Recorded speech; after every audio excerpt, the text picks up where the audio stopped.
Let's contact Steve. Check.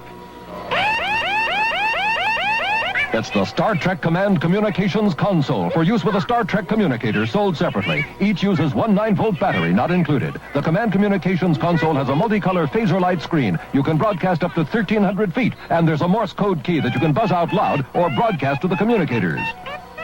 The Star Trek Command Communications Console. Communicators sold separately in pairs. From Mego.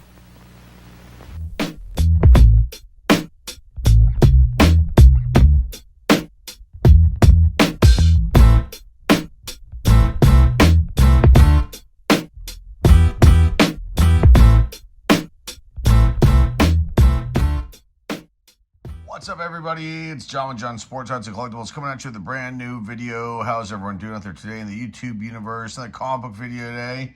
Got 5 books to show off for you guys. Early Bronze Age books. Well, this one isn't. This one came out in 1976, but it's still, you know, an earlier Bronze Age book. But I got some really cool ones here. All 5 of these were $3 a piece. I think they were steals because of the condition that they're in. They're just really awesome. And I don't believe any keys in this run here, these 5 that I'm going to showcase today. But they are unique and cool, and here we go. Now, I think these books, I found them at one location, one LCS.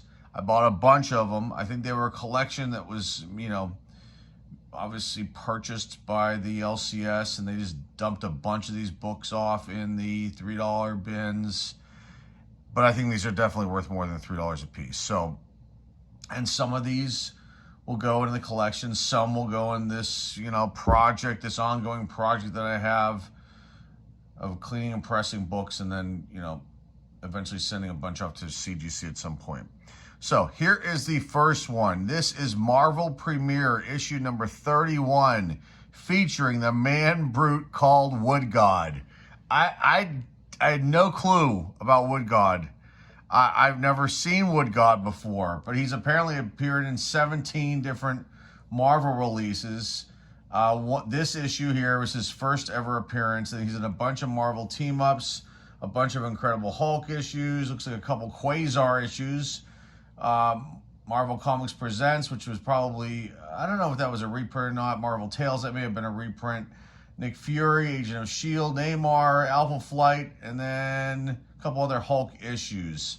So, Wood God. Marvel Premiere. I'll put a link down below in the description to Marvel Premiere. That ran from 1972 to 1981. And it was a really cool, you know, like run. It was originally like, you know, they would introduce new characters and some would get launched in their own series. And then it says here it was often used as a dumping ground for stories which could not be published elsewhere. Well, that I'd never thought of and never knew of. That being Marvel Premiere being a dumping ground for, you know, stories of characters. But it ran from April 1972 to August 1981. I think I may have a couple Marvel Premiere issues. I think I may have featured one. I've definitely purchased them before. This may be the oldest one that I have now. But just definitely cool stuff. So I'll put a link down below in the description to the Marvel Premiere Wikipedia page. And let's just talk about this issue. The release date was, on this one, May 4th, 1976. Cover date, August 1976. Jack Kirby. Yep, you can definitely tell he did the cover for this one. There's no question about it. I mean, especially when you look at Wood God here with his facial features, very reminiscent of so many of his you know, characters that he's done artwork for. So this is just, I just find this kind of stuff fascinating. These little, you know, oddball characters, you know, from these, you know, I guess you can call Marvel Premiere popular, but, you know, these kind of oddball Marvel runs. But let's talk a little bit more about it. There's one story in here called Birthday, and it's got the first obvious appearance of Wood God. You got a bunch of other first appearances, characters that die. A dog dies in this issue. That's sad. That's sad. And then you've got Captain Brenner. I don't know who that is. And Major Tremens makes a first appearance. These minor characters, and they probably don't ever, you know, maybe they appear again. I'm not sure. But I just love this cover. This is just it's just so much fun to find these books, like I always say, and then to showcase them here and then add in the collection. All right, what else can I tell you about this book? Who else worked on this? Tons of artists. Petra Goldberg, got Jack Kirby, Keith Giffen, Dan Crespi, Gaspar Saladino, Karen Montillo,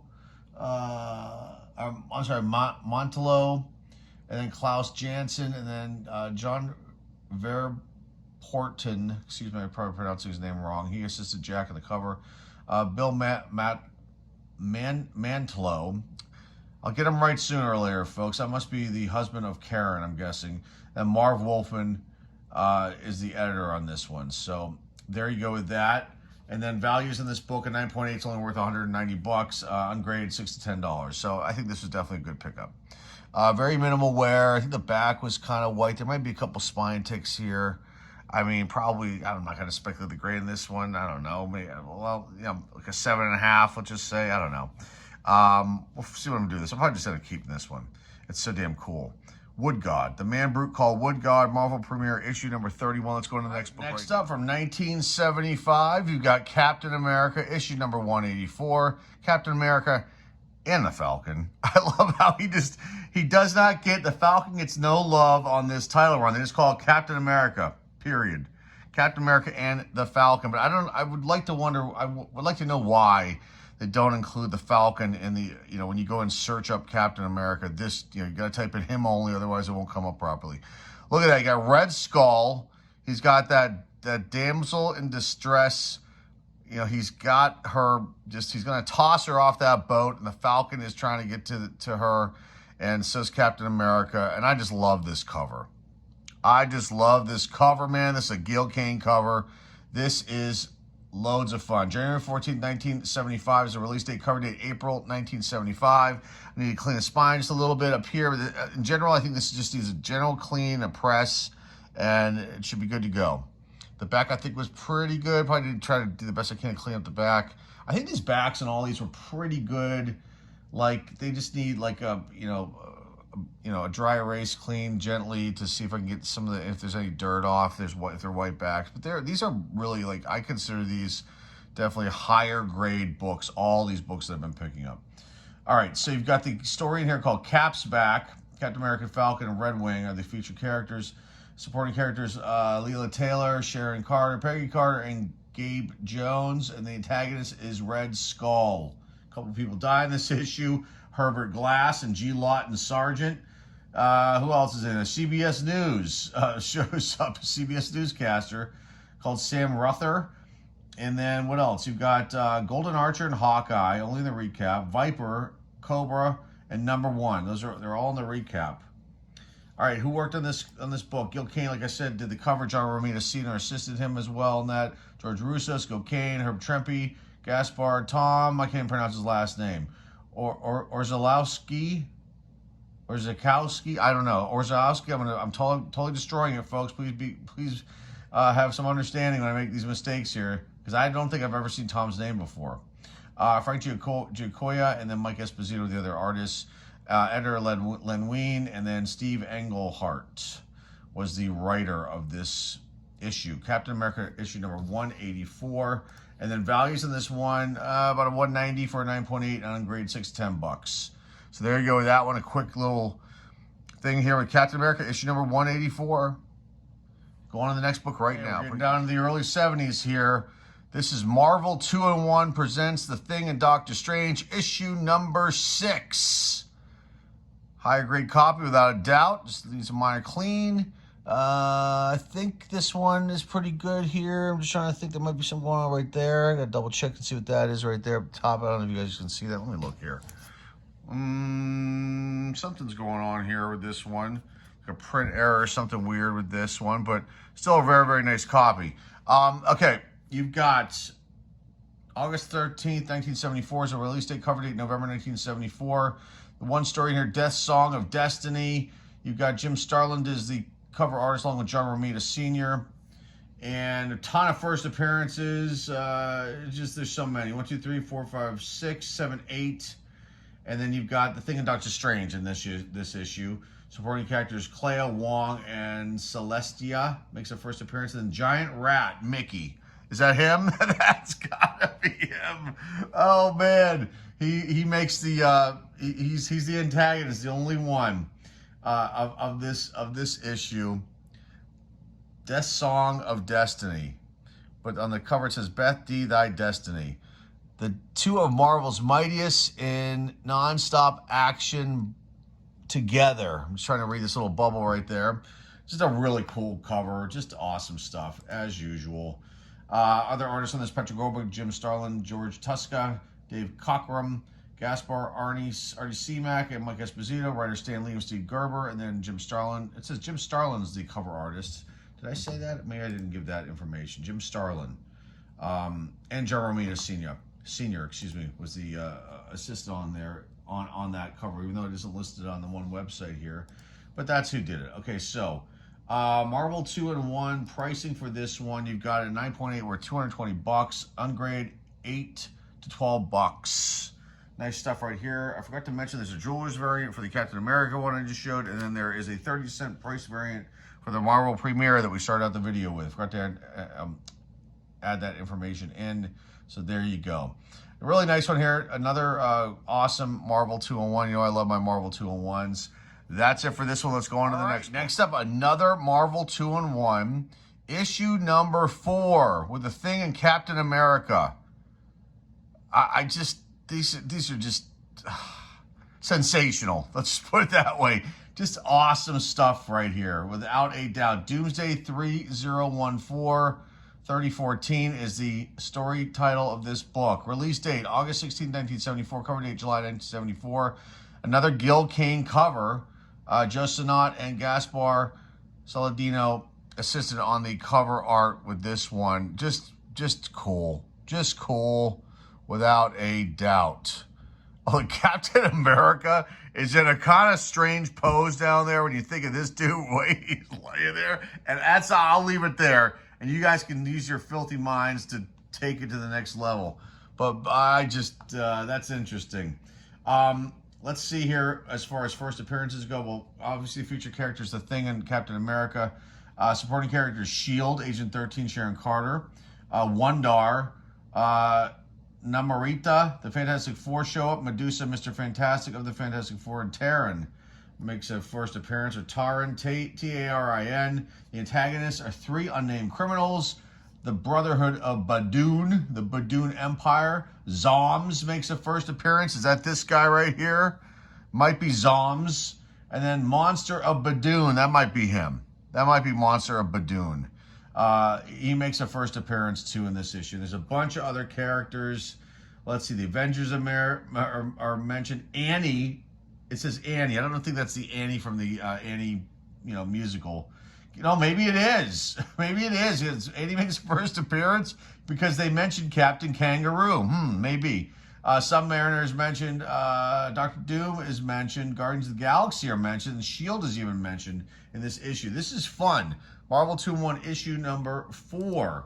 Did I give the release dates on this one? I think I did. April 16, 1974, cover date July 1974. If I did already, there you go again with that. And then let's see as far as other people working on this book. Petra Goldberg, Gil Kane, Sal Buscema, Gaspar, Charlotte Jeter, and Frank Giacoya. And then Gil Kane was cover artist, and Roy Thomas was the editor. Steve Gerber was the writer of this issue. And prices real quick on this one. A 9.8 in this book is worth $140. So nothing, these are not earth-shattering books as far as 9 points. None of them are 9.8s, but they're definitely higher grade ones, without a doubt. But these Marvel 2-in-1s, sometimes they hold some value, sometimes they don't. I find them all wonderful, regardless. They're just awesome pickups for me. $5 to $8 for this one, ungraded, on average. That's where it falls into. Okay, so let's get into the last book of the video. Pretty nice one. Let's get into that one. All right, here's the last book of the video. Another Captain America book. This collection they must have really been into Captain America. That's all I got to say, because there were a lot, and I picked up a lot. A lot of these I didn't have because, I was like a youngster when these all came out. But this one is fabulous because of Black Panther being on the cover and part of the story here. This is just fun. I mean, the colors on this are beautiful. Pretty nice higher grade copy. Like there's a little mark there. But I think this just needs a kind of a dry clean with a putty in the back. I think it was pretty good, but just nice books all the way around. Just a general cleaning and press on this one. Okay, so right here we've got Captain America issue number 171.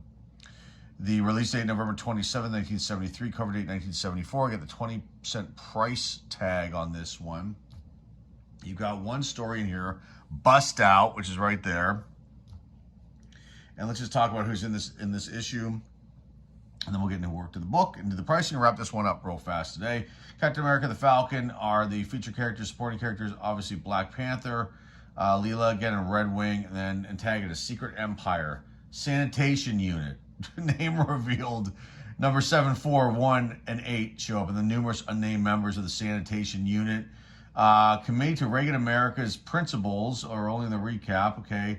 That's to regain, I'm not Reagan, regain America's Principles. Quentin Hardeman is in the recap. Moonstone is the main story and recap. Stoneface shows up here. Stoneface's henchmen, Jangles, and then numerous unnamed henchmen and other characters. The NYPD show up. Wakanda escorts. Morgan, the Avengers, Iron Man. That's cool. Daily Bugle is named only in the recap. Tumblr is in the recap, and Hank Williams, the country singer, is a reference in this book. And then that's it for this one.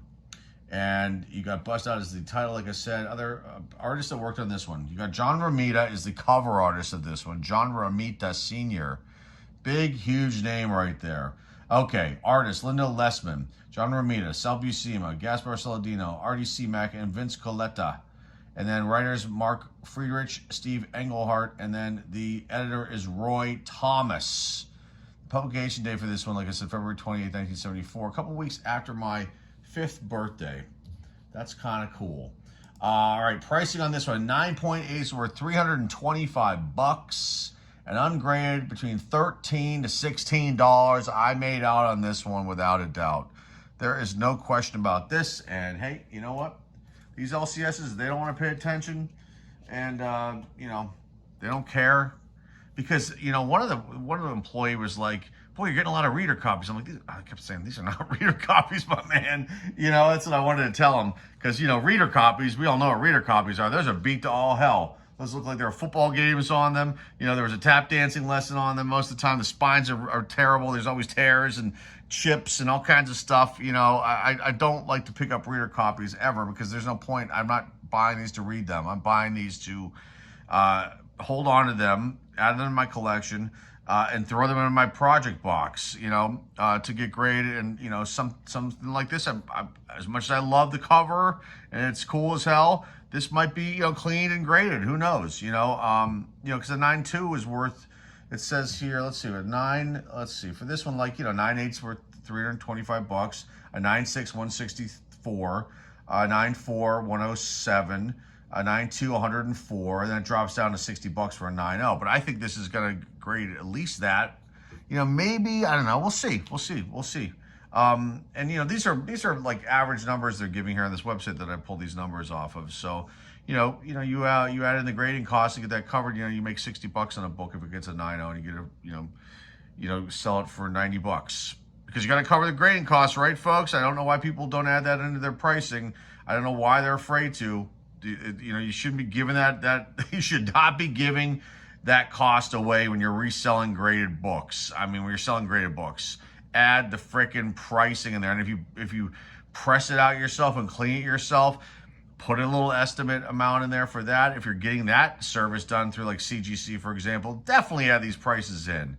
I think that the people are foolish when they don't do that, and they're just giving the books away. They're actually losing money on the thing. It's dumb. So, I'll, price things out that way, and if they sit forever, then so be it. But I'd rather do that than give things away and lose out money on them. Anyway, I'm getting off on the rails here at the end of this video. I really hope you enjoyed this one. I love these comic book videos. I haven't had one, in a few days here, so I've been doing other videos here on the channel, but it was time to do another comic book video, and here we are.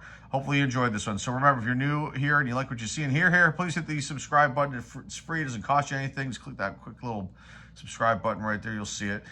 Please give this video a thumbs up. Please share this video with everybody out there in the comic book community. Please comment down below. Please, love to see the comments. I don't get very many of them here.